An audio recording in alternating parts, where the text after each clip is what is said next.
The following is a hockey podcast out of Vancouver and Surrey, British Columbia. It'll only consist of a lot of puck talk and even more BS, or in actual words, banter and satire. Enjoy, and as always, go Canucks go. I told you, man. I told you. I said never give up. This is the biggest game of the year. Let's save Trevor's family. And what just happened? Trevor's family just got saved. The Canucks beat the Jets. And I'm a champion.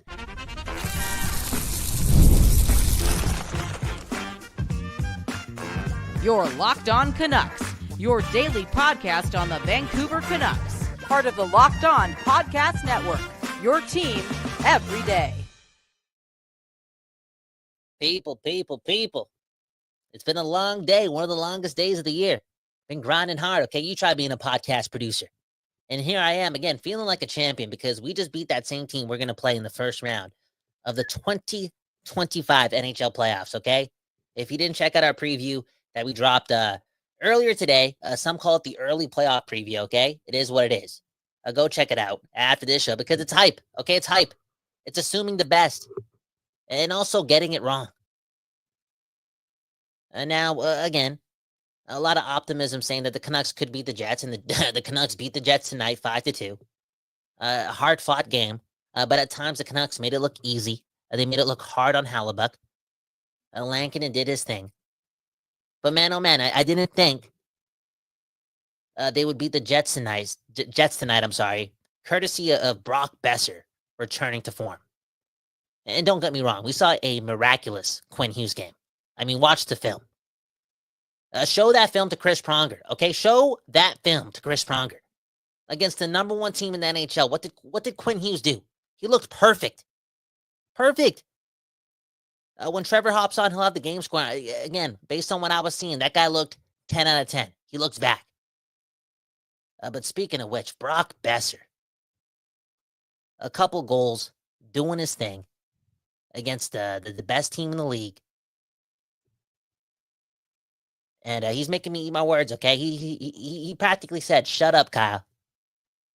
Let's put Locked On Canucks out of business." Because I'm here, and I'm back, and I'm going to help this team get into the playoffs. And we don't beat the Jets tonight without Brock Boeser, okay? Positionally sound, scores a beautiful first goal in the power play, courtesy of a deflection. But I just loved what he did on the fourth goal, okay? That goal happened a couple minutes after the Jets made it 3-2.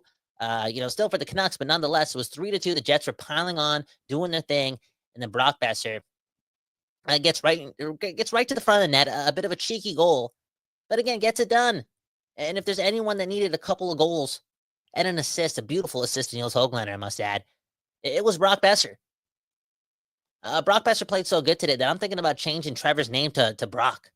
Brock Bags, okay? I mean, can we call Brock Bags for the rest of the week? Because, again, he shoved it up our rear end, Trevor.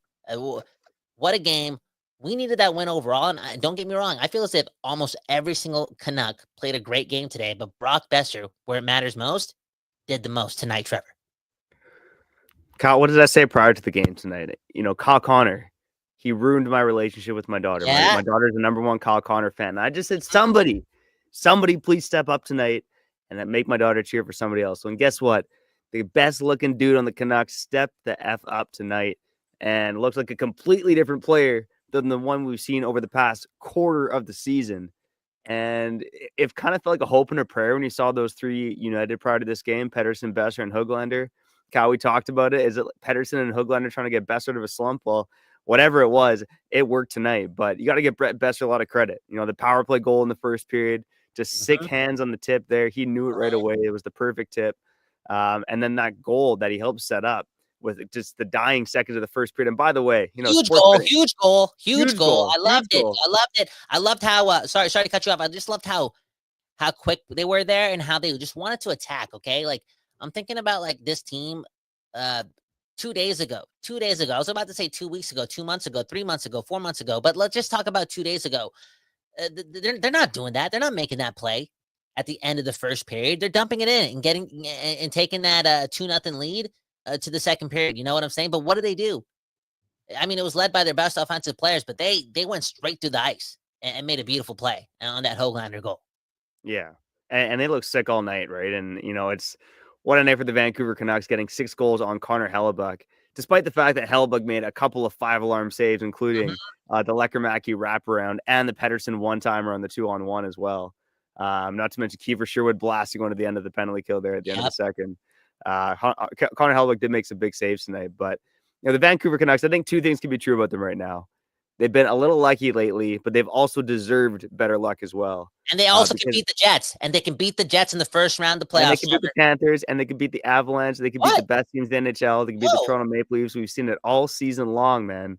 We've seen the Canucks beat the best teams in the NHL. But, Kyle, like you said, we talked about today, the first round preview, the Vancouver Canucks and the Winnipeg Jets. And, man, I know we'll talk about it later in the week, but now the Blues and Canucks tie with 75 points. A huge game on Thursday as well. Covering hockey this time of year is fun, and we haven't really done this much as Canuck fans. They've either been out of the dance or safely in the dance. This is new territory. Not really probably where the Canucks wanted to be, but it's a fun time to cover the Canucks for sure. Bro, everyone watching this, hit the like button, please, man. Not because we want to go to Cactus Club tomorrow with our significant others, but because the Canucks won a must-win game. That was their biggest game of the year. Biggest game of the year. Their biggest win of the year. Okay, Calgary wins against the Rangers. St. Louis won again. You know what I'm saying? And this is prior to the game starting. And yeah, Utah got their ass kicked by the Oilers. But man, oh man, 2 of those 3 teams won games, Trevor. Like, it was big for them to do the most against the number 1 team in hockey. And what did they do? They did the most. You know what I'm saying? Like, that was impressive. That was fun. That's what it's all about. And it was a complete team effort. And don't get me wrong, I want to talk about the games from Pio Suter, and I want to talk about Forbert's game, and sure, why not talk about Jake DeBrusk too, because he set the tone early on. He was flying all night. But Trevor, man, oh man, congratulations, Brock. But Quinn Hughes played a perfect hockey game, man. He was so good tonight, Trevor. That was against the number 1 team. The Canucks don't have superstars. Their superstars have not been playing like superstars all season long. Quinn Hughes, once again, off an oblique injury. He's only played 3 games so far. He's got points in 4 games. Is it 3? I don't know. He's got points in every single game. But just in general, like, I said it off the top. Chris Pronger. Now I know why you called Chris Pronger an idiot. Now I know why you said, you know what? I'm paraphrasing, but you said, "Yo, Chris Pronger, if I ever see you in an alleyway, bum." Okay, that's what Trevor said. I didn't say that. Trevor Beggs, TrevorBeggs. Okay. Anyways, a defensive masterclass. From my perspective, Trevor, like, this is why I said, because again, he's one of the best players in the game, hands down. Dude, if we play these guys in a 7-game series, I'm talking about the first round of the playoffs. I'm not talking about the second round. I'm talking about the first round. If Quinn Hughes is playing this good already coming off an injury, and he's already back to being, top 5, top 6 in the whole league, as far as, again, the best players in hockey, dude, we have a chance. He was so good tonight. Yeah, and he's been good every night for the Vancouver Canucks this season, and it seemed like he played a little bit less than a third, but he still ended up with almost 26 minutes overall tonight. And again, this guy isn't playing at 100%, and he's playing like one of the top 5 players in the NHL right now. Like, Kyle, tell me, how many players are better than Quinn Hughes right now? I think it's, Draisaitl, McDavid, McKinnon, Hellebuyck. Maybe not even Hellebuyck tonight, man. But I mean, there's just not many players in the NHL better than Quinn Hughes. I mean, he belongs in the MVP conversation. When he wills his team to the playoffs, he will be a Hart Trophy candidate, or at least he should be. Oh, dude, like I said, man, if he wills his team into the playoffs, everyone's already writing him off for the Norris. I'm seriously thinking that the voters will be like, you know what, we can't give him the Hart because he missed like 13 to 14 games. And then there's also a lot of incredible talent, but let's not leave this season unrecognized, individually speaking, for Quinn Hughes, because he has been miraculous, like 99.9% of the time that he's been on the ice. And the Canucks, they need him. And yeah, we got great efforts from Brock, and Pettersson played good again, and Höglander played really good. And again, the whole team played really well. And I thought Hronek played really well today. He played mean today. But Hughes, his ability to already, Trevor, because I was thinking it was going to take a bit longer for him to, catch a stride, for him to already show that he's in, let's get this team into the playoff form, or into the playoffs in general. After this like third, or what has this been, the 3rd or 4th injury this season? This guy's locked into a different level. This is why he's the captain of your Canucks and one of the best players in hockey. One of the best.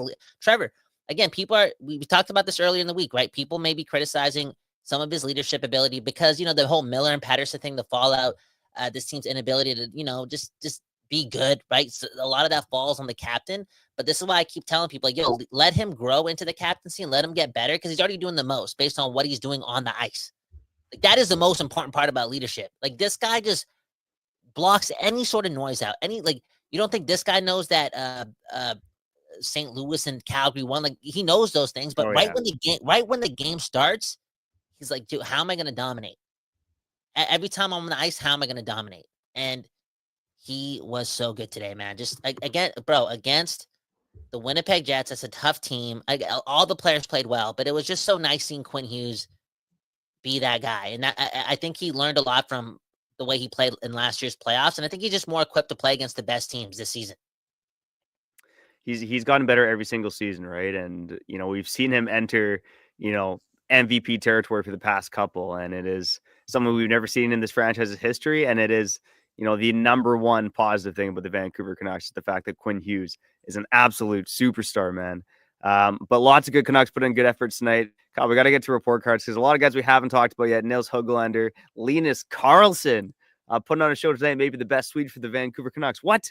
Let's get to report cards on the other side. Get to your comments as well. You're listening to Locked On Canucks, your Canucks every day and every night.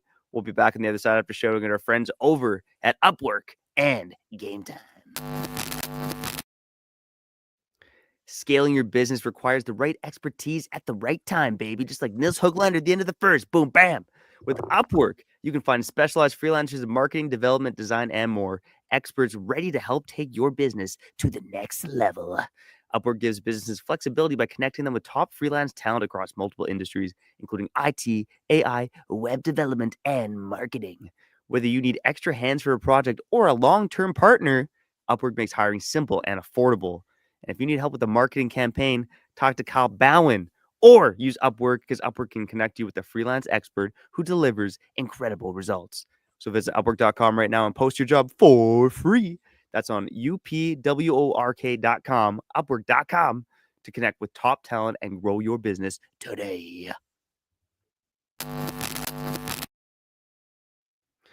And when you got to buy tickets, you got to go to our friends over at Gametime. They got us the best deal to go see the Utah Hockey Club on Sunday. And Kyle, we made a grave mistake, man. We got tickets to see the Vancouver Canucks and the Utah Hockey Club. And we could have gone to this game tonight. But hey, that's the way it goes, man. No regrets. Just happy that the Canucks got the dub. But if you're going to get tickets for the upcoming stretch drive for your Vancouver Canucks playoffs, go get those tickets on Gametime because they got the best deals. And they filter with the fluff, baby, with the new feature called Gametime Picks. That shows you only the best deals on great seats, so you don't have to waste time scrolling through thousands of tickets. So take the guesswork out of buying tickets with Gametime Picks, baby. Download the Gametime app, create an account, and use code LOCKEDONNHL for $20 off your first purchase. Terms apply. Again, create an account or redeem code LOCKEDONNHL for $20 off. Download Gametime today. What time is it? It's game time.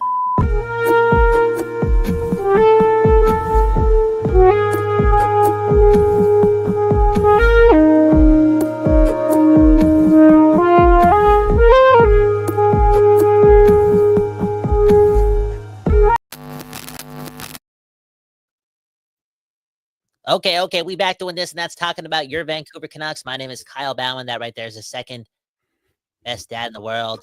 He's a proud father today. His daughter came back into his life.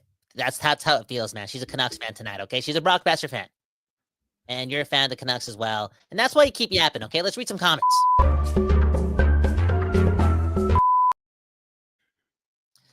Cito saying, I wouldn't trade Hughes for 5 first-round picks plus some prospects.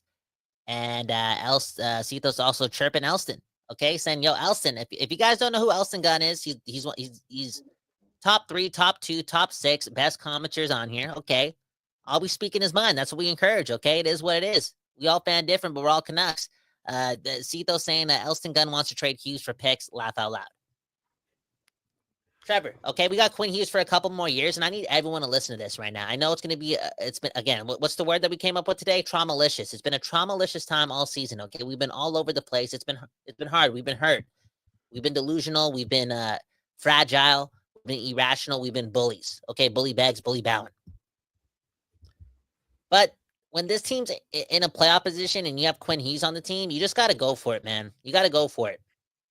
When your team never makes the playoffs, but again, you're in a playoff position, but again, you have Quinn Hughes. I'll say it again. You got to go for it.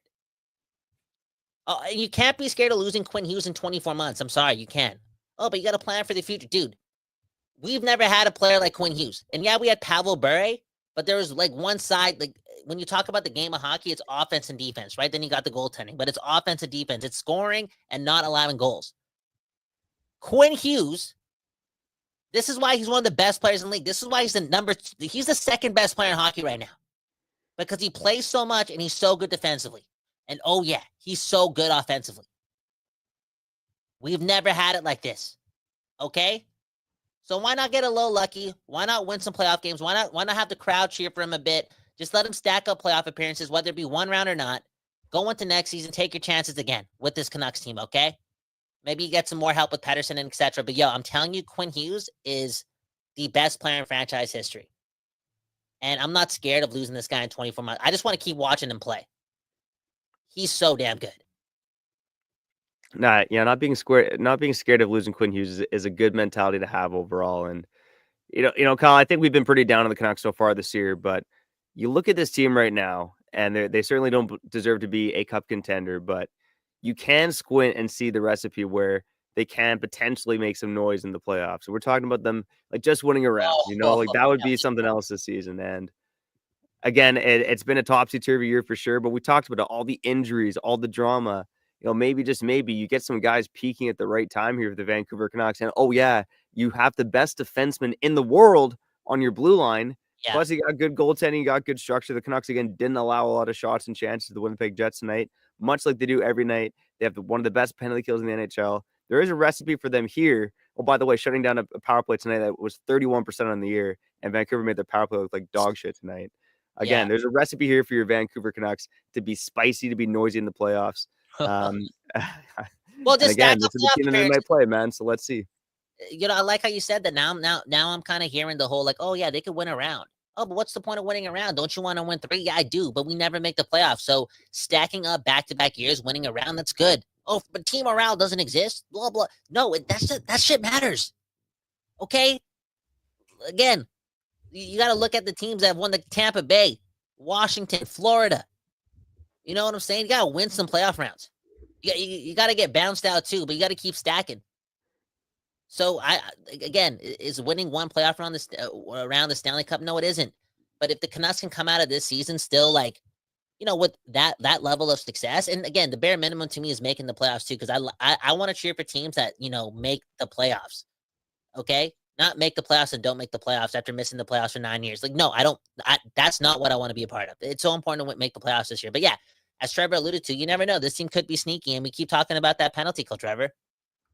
We keep talking about that penalty kill, and we lost to the Oilers due in large part because our power play could not score against their penalty kill. And, Elias Pettersson was sleeping too. Major tendonitis, okay?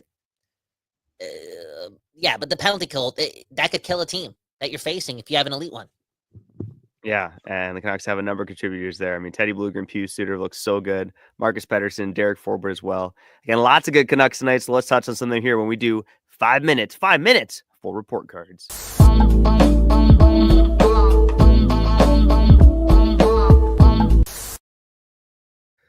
Well, Kyle, I was a little bit. I did not want to do this when we did report cards on Sunday. Start with Brock Boeser, but tonight I will gladly start with Brock Boeser because this guy just played one of his best games of the season. His first multi-goal game since December 28th.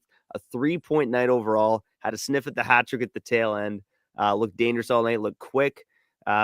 This is the version of Brock Boeser that the Vancouver Canucks need, and maybe there's a path here. I was thinking about this today, and again, it's 5 minutes for report cards, so I don't want to go on too much of a tangent, but.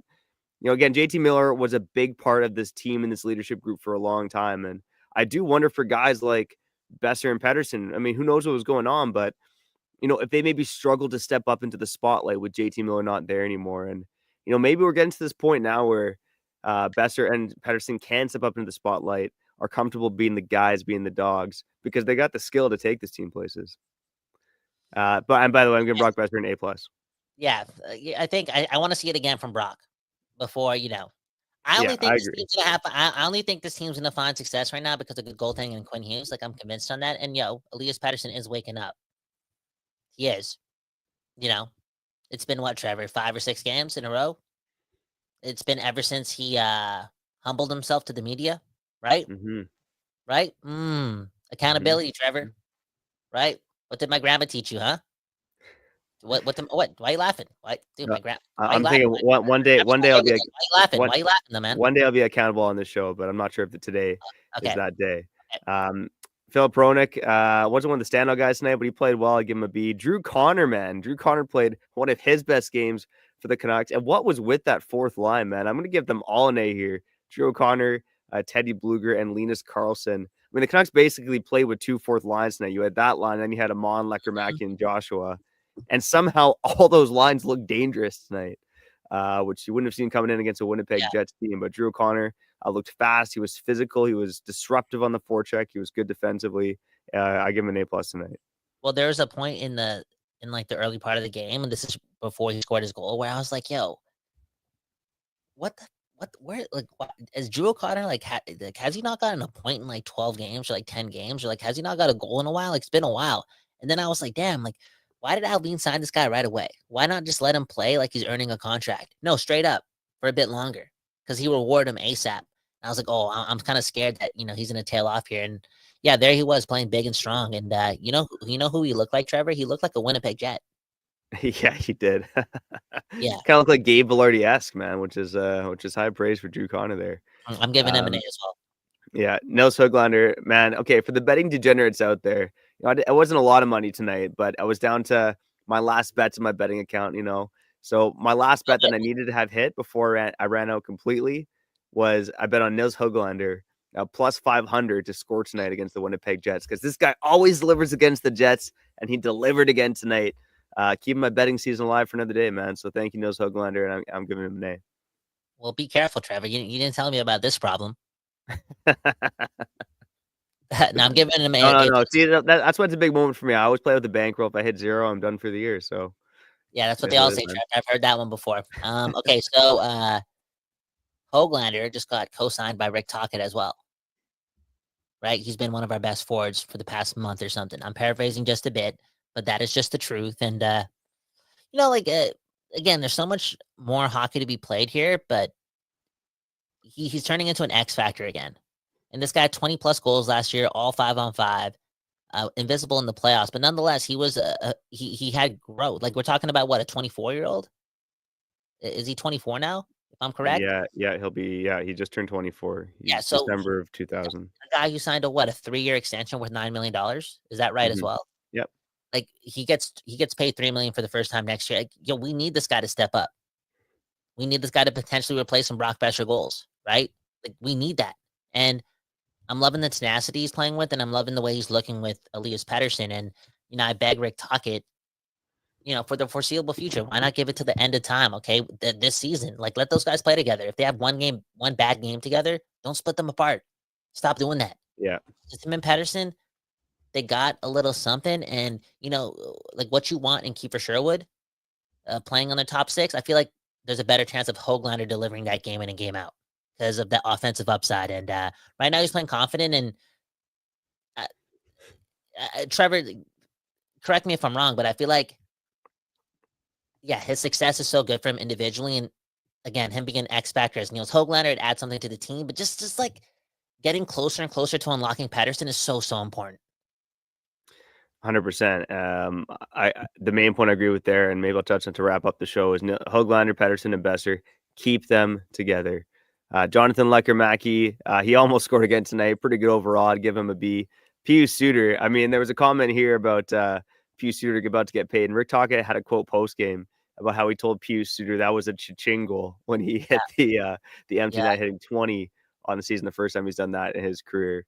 Pius Suter, great name for him. What's that? How does that make you feel? Like, Pius Suter's a 20-goal scorer. Like, I mean, what a season! What, like, you talk about the Canucks being in the dance, not being in the dance, but being potentially invited into the dance after all the bullshit they've been through. And it's, how many games do you have left? 15, 14? 14, I believe. 14, you believe. We're not in this position without Pius Suter. Yeah, we aren't. He's been really good. Yeah, 14 games on the dot. Pius Suter, I give him an A tonight. DPD B+. Derek Forbort, I give him a B overall. He was kind of created in possession wise, but looked strong defensively. Marcus Pettersson, give him a B plus. Elias Pettersson, I give a B plus tonight as well. Quinn Hughes, always an A plus.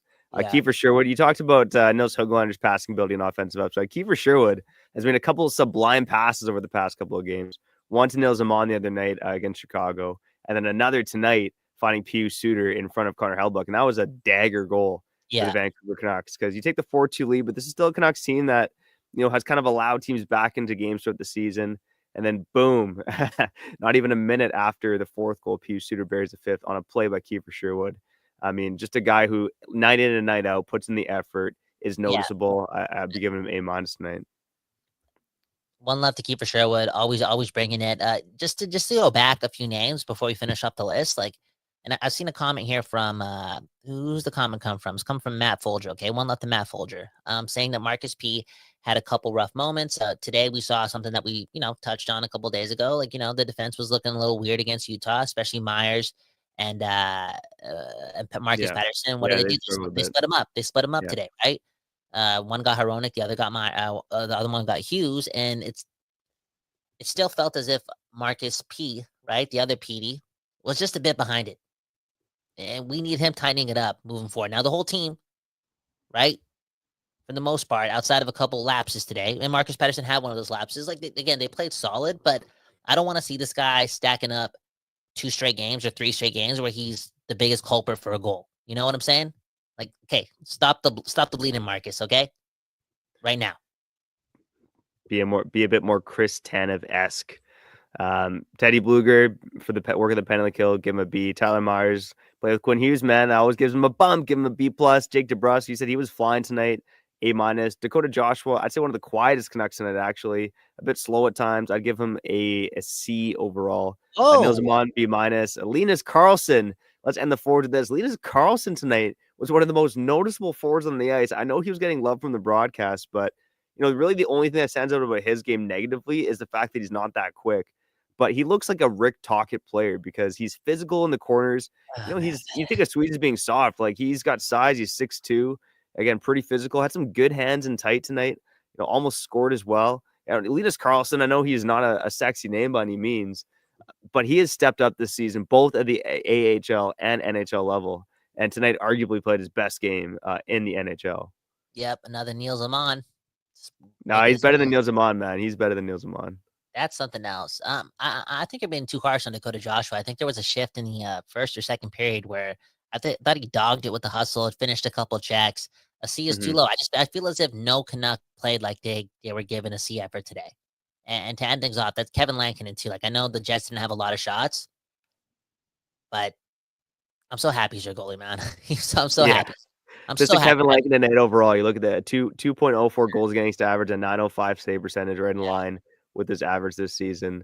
He's been getting the job done, and that's all you can ask for from your Vancouver Canucks. Kyle, let's wrap it up here in the exit on Locked On Canucks. You're listening to Locked On Canucks, your Canucks every day and every night.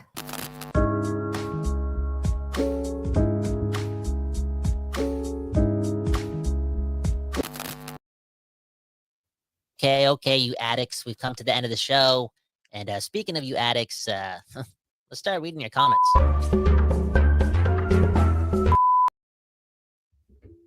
Man, oh man. Matt Folger saying, I agree. Karlsson looks a lot better than Amon.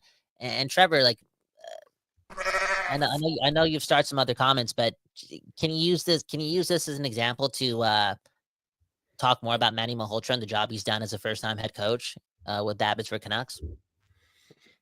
Yeah, I mean, just based on watching the games, the young players have taken a step down there, right? Aatu Ratu's taken a step. Linus Karlsson's definitely taken a step. Nils Amon has continued to look good down there. Danila Klimovich has taken a step as well. That was a guy that just looked dead in the water for a season there. So he's done a good job down there. And again, I think Aatu Ratu is the main player I think about when I think about the impact of Manny Malhotra. But it's a fairly young team down there in Abbotsford. Manny Malhotra is a first-time coach, and he's done a pretty admirable job overall. And you think about the fact, too, I think there's a stat, I don't know how recent it is now, but the Canucks have had the third most guys play for their team this season. I think they've had over 35 players suit up for the team. So that means there's been a lot of guys in and out of Abbotsford as well. And we've seen, Max Hassan got a call up too. I mean, there's been a chunk of guys down there, RC Baines, who have looked good and have been gone from the team for a while. So it's been a rotating cast down there. Hard to get chemistry when that happens. So the fact that Abbotsford is still a good looking team, guys are making progress in the playoff mix. I think that's like all you can ask for from a guy like Manuel Hotra.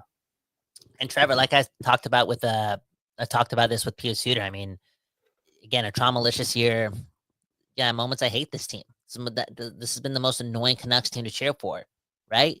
And again, I'm being an asshole sometimes. So that's the type of spiel that you get. But because this team's floor is somewhat high, because I feel as if there are a lot of just like defensively sound forwards here, like a lot of 78 overall players here. Like, you know what I'm saying? Like they're just like that's there.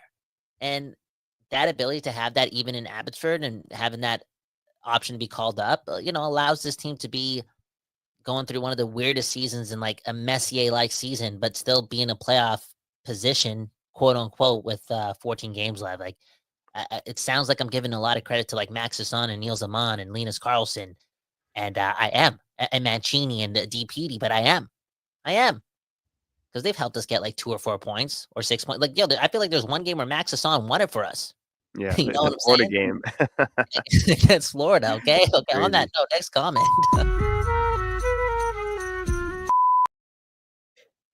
Man, I don't know if you had one queued up, but I feel like always, man. I feel like you need to have one queued up because I keep picking Matt Folgers. Okay. Hey, no worries. I want to go to David Martin here. He said, Trevor, is your daughter saying Drew O'Connor now instead of Kyle Connor?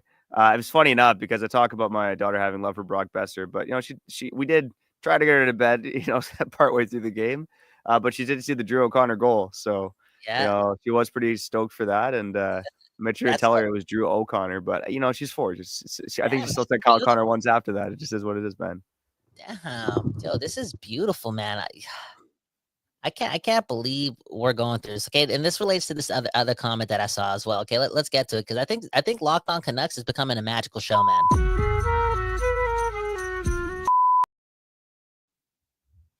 Okay, so right here, David Martin. Okay, David Martin said, Kyle, you solved Pedersen's tendonitis. Can you fix Demko's papalitis, Pepto-Bismol colitis? Okay, I'll get there. But Trevor, David's onto something, right? What, a couple weeks ago, Pedersen was at the lowest of lows, and again, this program's bullied Pedersen at some points, and I had a heart injury, and I took it out on Pedersen. My bad, okay? But what did I do before Pedersen went on the streak, and after bullied Ian McIntyre? I came out with an episode here, right? What was it called? Something about, like, I'm paraphrasing just a bit, but Pedersen's like the best Swedish player in Canucks history, better than Henrik and Danielson. Okay, go check it. I think that was the title. Okay, a couple weeks ago. Look at the thumbnail. And what has he been doing ever since? Okay, I'm pretty sure that's the episode we created the tendonitis report. And karma, he's eating karma, the good karma right now. And then this afternoon, Trevor, you sent out a prayer to the hockey gods, telling, the hockey gods to, stop having your daughter cheer for a guy named Connor on the Winnipeg Jets. And who scores the first goal for the Canucks today? Finish the sentence. Drew Mother O'Connor, baby. Let's go. Unbelievable, the most man. Magical hockey Canucks show ever, man. I'm sorry, man. I don't like to brag, but there's something special going on here, man.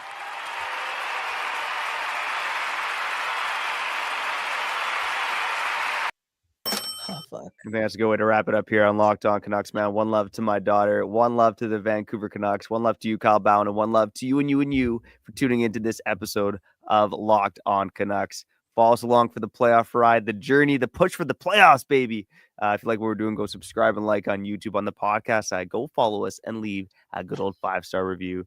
Canucks, Blues, Thursday. We'll talk about it tomorrow. We'll talk about it Thursday. We got it all covered here on Locked On Canucks.